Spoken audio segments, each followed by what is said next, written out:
అప్పుడు మాంధాత ఇలా అన్నాడు, భగవంతుడా, ఇంద్ర, నీ పాదాల మీద శిరస్సు పెట్టి ఆదిదేవుడైన నిన్ను నిస్సంశయంగా చూస్తాను. కేవలం ధర్మకావుడనై నేను మిగిలిన కోరికలన్నీ విడిచి లోకాలనికి అంతకు కనపడేటువంటి సన్మార్గమైన అరణ్యానికి వెళ్ళాలనుకుంటున్నాను. ఊహకందనంత విశాలమైన క్షత్రియ ధర్మం వల్ల నాకు లోకాలన్నీ ప్రాప్తించాయి. నా యశస్సు సుస్థిరమైంది. ఆదిదేవుడు ప్రవర్తింపజేసిన లోకశ్రేష్టమైన ఈ ధర్మాన్ని ఎలా ఆచరించాలో తెలియడం లేదన్నాడు. అప్పుడు ఇంద్రుడు ఇలా అన్నాడు, రాజులు కాని వారు ధర్మపరులైన ధర్మాన్ని పరమగతికి చేర్చలేరు. ఎందుచేతనంటే క్షాత్రధర్మం ఆదిదేవుడు ప్రవర్తింపజేసింది, మిగిలిన ధర్మాలన్నీ తర్వాత వచ్చింది. శేషధర్మాలను కూడా భగవంతుడే సృష్టించాడు. కానీ శేషధర్మాలు అసంఖ్యాకాలు, వాటి ఫలితం నశ్వరం. క్షాత్రధర్మంలో ఇవన్నీ ఇమిడిపోతాయి. అందుకే క్షాత్రధర్మం శ్రేష్టమైనదని చెబుతాను. పూర్వకాలంలో అమిత తేజస్వి అయినటువంటి విష్ణువు క్షత్రియ ధర్మంతో శత్రువులను అణచి ఋషులను, దేవతలను రక్షించాడు. అప్రమేయుడైనటువంటి విష్ణువు శత్రువులైనటువంటి రాక్షసులందరినీ చంపకపోతే బ్రాహ్మణులు లేరు, లోకానికి ఆదికర్త లేడు. ఆది ధర్మమైన ఈ క్షత్రియ ధర్మము లేదు. ఆదిదేవుడైనటువంటి విష్ణువు తన పరాక్రమంతో రాక్షసులను జయించి భూమిని రక్షింపకపోతే అసలు బ్రాహ్మణులు మిగిలేవారే కాదు. దానితో చాతుర్వర్ణ్యాలు లేవు, చతురాశ్రమ ధర్మాలు ఉండేవి కావు. ఎన్నో విధాలుగా నష్టమైపోయినటువంటి శాశ్వత ధర్మాలన్నీ క్షాత్రధర్మంతో మళ్ళీ వృద్ధి పొందాయి. ఇలా ప్రతి యుగంలోనూ ఆది ధర్మాలు ప్రవర్తిస్తున్నాయి. అందుకే లోకంలో క్షత్రియ ధర్మం శ్రేష్టమైనది చెబుతూ ఉంటారు. ఆత్మత్యాగ సర్వభూతానుకంప, ఆత్మత్యాగ సర్వభూతానుకంప, లోకజ్ఞానం పాలన మోక్షణం చ, లోకజ్ఞానం పాలన మోక్షణం చ, విషణ్ణానాం మోక్షణం పీడితానాం, విషణ్ణానాం మోక్షణం పీడితానాం. క్షాత్రే ధర్మే విద్యతే పార్థివానాం, క్షాత్రే ధర్మే విద్యతే పార్థివానాం. యుద్ధంలో శరీరం విడవటం, సర్వప్రాణుల మీద దయ, లోకజ్ఞానం, ప్రజారక్షణం, దుఃఖితులకు, పీడితులకు బాధల నుండి మోక్షం కలిగించటం, ఇవి క్షత్రియ ధర్మంలో కనబడే లక్షణాలు. మర్యాదారహితులు, కామక్రోధాలతో ప్రవర్తించేవారు కూడా రాజభయం ఉంటే పాపం చేయరు. ఇతరులు ధర్మాలన్నిటినీ పొంది సదాచారులు కల విశిష్టులవుతారు. అందుకే ఈ ధర్మం మంచిదని చెబుతారు. రాజులు రాజధర్మంతో ప్రజలను కన్నబిడ్డలలాగా రక్షిస్తూ ఉంటే లోకంలో సర్వభూతాలు చక్కగా నడుచుకుంటాయి, సందేహం లేదు. ఇలా క్షత్రియ ధర్మం అన్ని ధర్మాల కంటే ఉత్తమమైనది, మేలైనది, సనాతనమైనది, సర్వతోముఖమైనది, మోక్షపర్యంతం అక్షయంగా నిలుస్తుంది. శ్రీకృష్ణాయ పరమాత్మనే నమః. 65వ అధ్యాయం. ఇంద్రుడు మాంధాతకు ఇలా చెప్పాడు, రాజధర్మం ఇంత శక్తివంతమైంది, సర్వధర్మాల విజ్ఞానంతో నిండినది, అన్ని ధర్మాలలోనూ ఉత్తమమైనది. లోకహితం కోరే మీ వంటి ఉదారులు దీన్ని రక్షించాలి. అలా కాకపోతే ప్రజలకు ఉనికియే మిగలదు. పంటలు పండించటం, యాగాదులతో తనను సత్కరించుకోవడం, భిక్షమెత్తకపోవటం, ప్రజలను పాలించటం అనేవి రాజధర్మాలు. విద్యాద్రాజ సర్వభూతానుకంపీ, విద్యాద్రాజ సర్వభూతానుకంపీ, దేహత్యాగం చాకవే ధర్మమగ్ర్యం, దేహత్యాగం చాకవే ధర్మమగ్ర్యం. అతనికి సర్వభూత దయ ఉండాలి. యుద్ధంలో దేహం విడవటం రాజుకు ముఖ్య ధర్మం. త్యాగం శ్రేష్టమని మునులంటారు. రాజధర్మాసక్తి గల రాజులు నిత్యము శరీరాన్ని వదులుతున్నారు. ఇది మనం ప్రత్యక్షంగా చూస్తున్నాం. అందుకే ఇది అన్నిటిలోనూ శ్రేష్టమైంది. చాలా శాస్త్రాలు చదవటం, గురు శుశ్రూష, యుద్ధంలో పరస్పరం చంపుకోవటం అనే వాటిలో క్షత్రియుడు బ్రహ్మచారి అయి ఆశ్రమధర్మం ఆచరిస్తున్నాడని చెబుతారు. సమాన ప్రయోజనం కల వ్యవహారం నడుస్తున్నప్పుడే చాతుర్వర్ణ్య అవస్థను రక్షించాలి. అలాగే ఆయా యోగాలతో, నియమాలతో, పరాక్రమాలతోనూ, అన్ని ప్రయత్నాలతోనూ ఆశ్రమ ధర్మాలు రక్షించాలి. ఈ రాజధర్మం కలిసి ఉంటేనే ఇతర వర్ణ ధర్మాలు, ఆశ్రమ ధర్మాలు సక్రమంగా పాలింపబడతాయి. ఈ రాజధర్మమే లేకపోతే ఆయా వర్ణాశ్రమ ధర్మాలకు విపరీతార్థాలు చెబుతారు.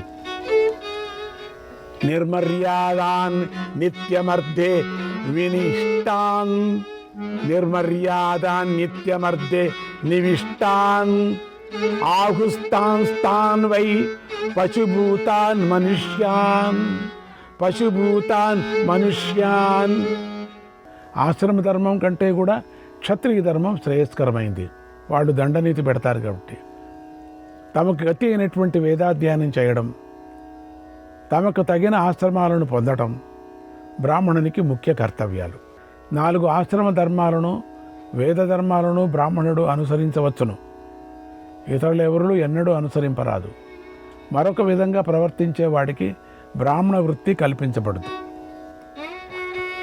కర్మణా వర్ధతే ధర్మక, కర్మణా వర్ధతే ధర్మక, యథా ధర్మ తథైవ సహ, యథా ధర్మ తథైవ సహ.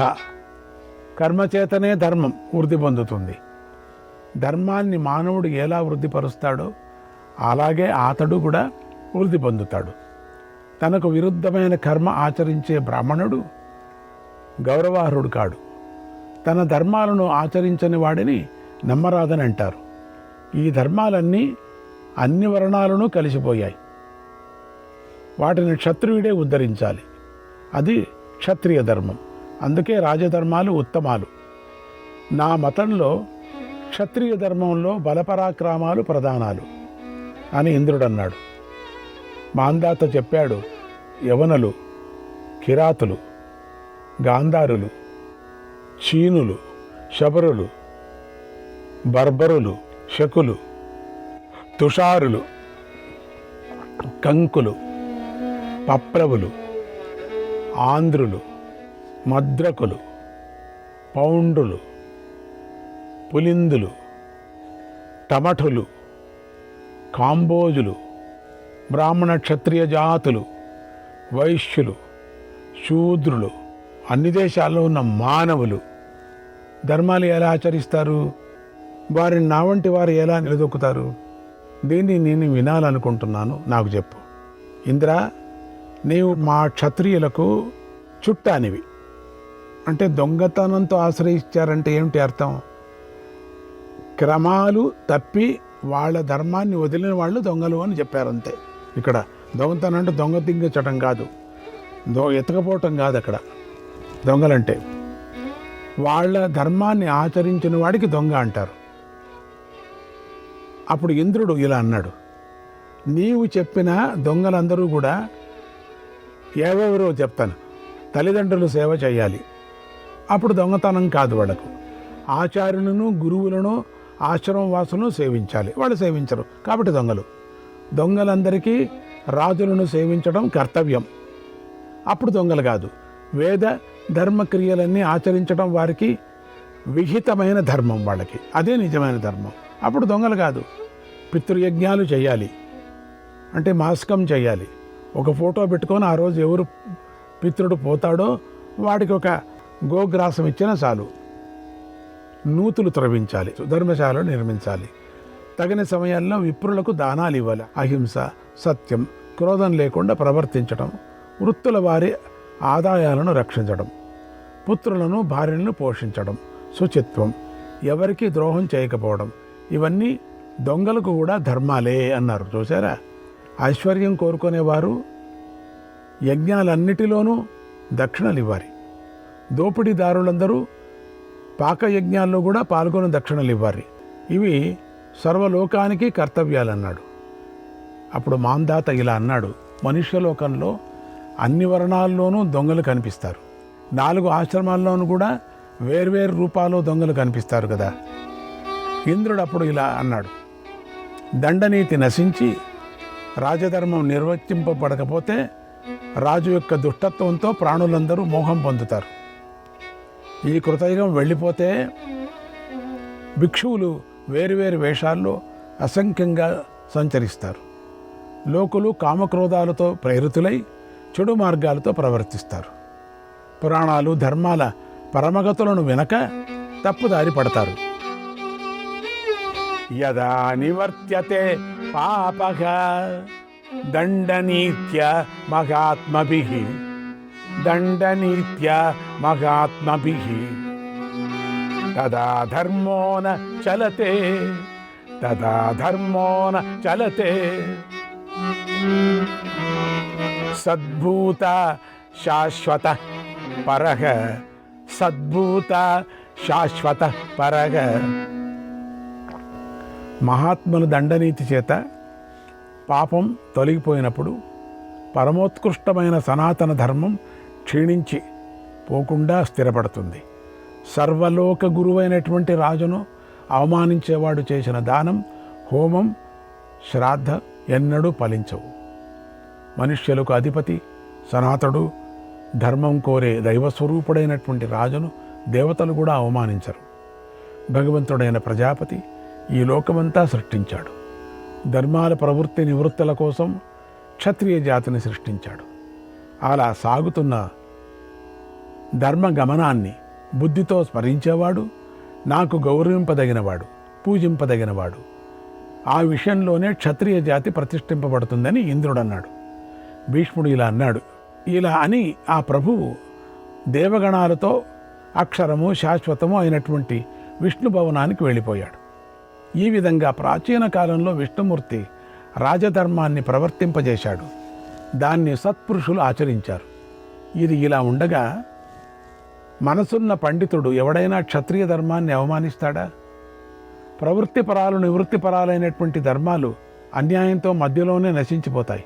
అందుచేత పురుషశ్రేష్ఠ, బ్రహ్మ మొదటిగా ప్రవర్తింపజేసిన ప్రాచీనులకు గతి అయినటువంటి ధర్మచక్రాన్ని నువ్వు ఇప్పుడు ప్రవర్తింపజేయి. దానికి నీవు సమర్థుడవని నాకు తెలుసు. శ్రీకృష్ణాయ పరమాత్మనే నమః. 66వ అధ్యాయం. 4 ఆశ్రమాలను గురించి ఇంతకుముందు నాకు చెప్పావు కదా, వాటినే మళ్ళీ వ్యాఖ్యానపూర్వకంగా వివరించి చెప్పు అని ధర్మరాజు అడిగాడు. అంటే నాకు అర్థం కాలేదు, కొంచెం వివరించి చెప్పు అన్నాడు. భీష్ముడు చెప్పాడు, ధర్మరాజా, సాధు సమ్మతాలైనటువంటి ధర్మాలన్నీ నాకు తెలిసినట్లే నీకు తెలిసాయి. నీవు నన్ను సూక్ష్మరూపమైనటువంటి ధర్మాన్ని గురించి అడుగుతున్నావు. చెబుతాను విను. 4 ఆశ్రమాల ధర్మాలను పాటించే సదాచార ప్రవృత్తి గల వారికి మంచి ఫలితాన్ని కలుగుతాయి. రాగద్వేషాలు లేకుండా దండనీతిని ప్రవర్తింపజేసే రాజుకు ఈ ఫలితాలు కలుగుతాయి. రాజు అందరి పట్ల సమదృష్టి కలిగి ఉంటే సన్యాసాశ్రమ ఫలమైన బ్రహ్మలోక ప్రాప్తి కూడా లభిస్తుంది. జ్ఞానం, త్యాగం, ఇంద్రియ నిగ్రహం, సర్వప్రాణుల పట్ల దయగలిగి శాస్త్రం చెప్పినట్టు నడుచుకునేటువంటి ధీరుడైన రాజుకు గృహస్థాశ్రమ ఫలితం కూడా లభిస్తుంది. యోగ్యులను పూజిస్తూ అన్నిటా ప్రవర్తించే రాజుకు బ్రహ్మచర్యాశ్రమ ఫలం కూడా లభిస్తుంది. జ్ఞాతులను, బంధువులను, మిత్రులను ఆపస్సమయాల్లో ఆదుకొని ఉద్ధరించే రాజు దీక్షాశ్రమ, గృహస్థాశ్రమ ఫలం దక్కుతుంది. లోకంలో ఉత్తములను, ఆయా ఆశ్రమంలో శ్రేష్ఠులను తరచుగా సత్కరించే రాజుకు వానప్రస్థాశ్రమ ఫలం దక్కుతుంది. రోజూ చేయవలసిన సంధ్యావందనాదులు, పితృయజ్ఞాలు, భూతయజ్ఞాలు, మనుష్య యజ్ఞాలు తరచుగా చేసేవాడిని వానప్రస్థాశ్రమ ఫలం లభిస్తుంది. భూతాల సంవిభాగం తెలిసి వైశ్వదేవాది యజ్ఞాలను, అతిథి సత్కారాలను, దేవయజ్ఞాలను చేసే రాజుకు వానప్రస్థాశ్రమం ఫలం లభిస్తుంది. శిష్టుల రక్షణ కోసం పరరాష్ట్రాలను మర్దించే రాజుకు వానప్రస్థాశ్రమం ఫలం లభిస్తుంది. సర్వ ప్రాణులను రక్షిస్తూ తన రాష్ట్రాన్ని పరిపాలిస్తూ బహు విధాలైనటువంటి దీక్షలు పాటిస్తూ ఉండేవాడికి సన్యాసాశ్రమం ఫలం లభిస్తుంది. నిత్యము వేదాధ్యయనం చేయడం, సహనంతో మెలగడం, ఆచార్యులను పూజించడం, గురు శుశ్రూష చేసేవాడికి సన్యాసాశ్రమం ఫలం లభిస్తుంది. విధిగా నిత్యము చేయవలసిన జపాదులు చేస్తూ సదా దేవపూజ చేస్తూ ధర్మాచరణ చేసేవాడికి గృహస్థాశ్రమ ఫలం లభిస్తుంది. మరణమో మోక్షమో ఏదైనా సరే అనే నిశ్చయంతో యుద్ధం చేసేవానికి బ్రహ్మాశ్రమ ఫలితం లభిస్తుంది. సదా అన్ని ప్రాణుల పట్ల కపటం లేని, క్రూరత లేని పద్ధతితో నడుచుకునే వానికి బ్రహ్మాశ్రమ పదం లభిస్తుంది. వానప్రస్థులు, వేదాధ్యాయన సంపన్నులైనటువంటి విప్రులకు ఎక్కువగా ధనాలిచ్చేవాడికి వానప్రస్థాశ్రమ పదం దక్కుతుంది. సర్వ ప్రాణుల మీద దయ చూపిస్తూ అక్రూరంగా ప్రవర్తించే వానికి అన్ని ఆశ్రమాల వారు పొందేటువంటి ఫలితం కలుగుతుంది.